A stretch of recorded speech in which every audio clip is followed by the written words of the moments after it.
വളരെ വ്യത്യസ്തമായ രുചിയിൽ വളരെ വേഗത്തിൽ നമുക്കൊരു അടിപൊളി രസം എങ്ങനെ തയ്യാറാക്കാമെന്ന് നോക്കാം.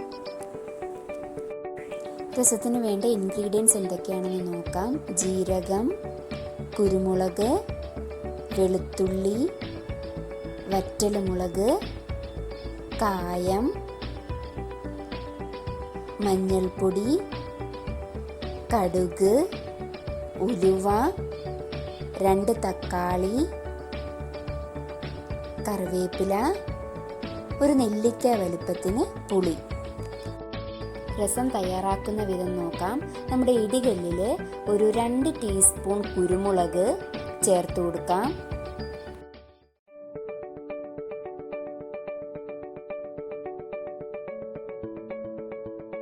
അതിലേക്ക് 1 ടീസ്പൂൺ ജീരകം ചേർത്ത് കൊടുക്കാം.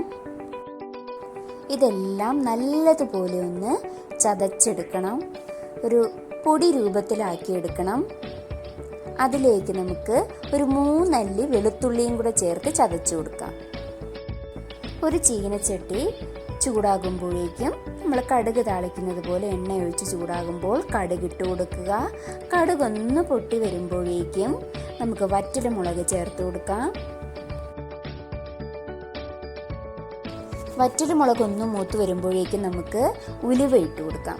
ഉലുവയും ഒന്ന് എണ്ണയിൽ കിടന്നൊന്ന് പൊട്ടി വരുമ്പോഴേക്കും നമുക്ക് 1/4 ടീസ്പൂണോളം മഞ്ഞൾപ്പൊടി ചേർത്ത് കൊടുക്കാം.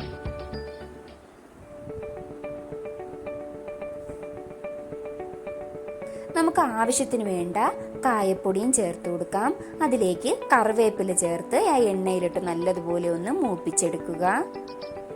നമ്മൾ ഇടികല്ലിൽ ചതച്ചു വച്ചേക്കുന്ന കുരുമുളക്, ജീരകം, വെളുത്തുള്ളി എന്നിവ ഇതിലേക്ക് ചേർത്ത് നല്ലതുപോലെ മിക്സ് ചെയ്യാം. ഈ രസത്തിൻ്റെ ടേസ്റ്റ് എന്ന് പറയുന്നതിന് ഈ മസാലക്കൂട്ടാണ്. അത് എണ്ണയിലിട്ടൊന്ന് നല്ലതുപോലെ ഒന്ന് മൂപ്പിച്ചെടുക്കുക. നമ്മൾ 2 തക്കാളി എടുത്ത് വെച്ചിട്ടുണ്ട്. അത് നല്ല പഴുത്ത തക്കാളി ആയിരിക്കണം. അത് കൈ കൊണ്ട് നല്ലതുപോലെ പിഴിഞ്ഞെടുക്കുക. അതും നമുക്ക് ഈ മസാലക്കൂട്ടിലോട്ട് ചേർത്ത് കൊടുക്കാം.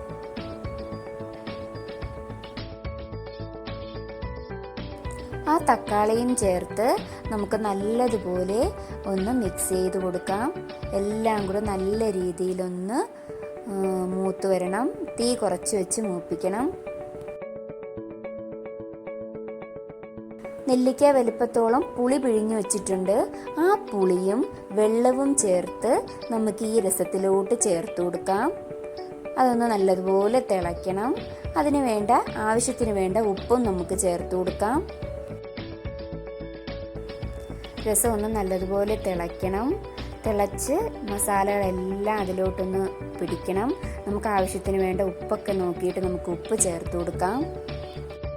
വളരെ എളുപ്പത്തിൽ നമ്മുടെ രുചികരമായ രസം തയ്യാറായിരിക്കുകയാണ്. ഇത് നമുക്ക് എളുപ്പത്തിൽ ചെയ്തെടുക്കാവുന്ന രസമാണ്. ഇത് നല്ല ടേസ്റ്റാണ്. എല്ലാവരും ട്രൈ ചെയ്യണം.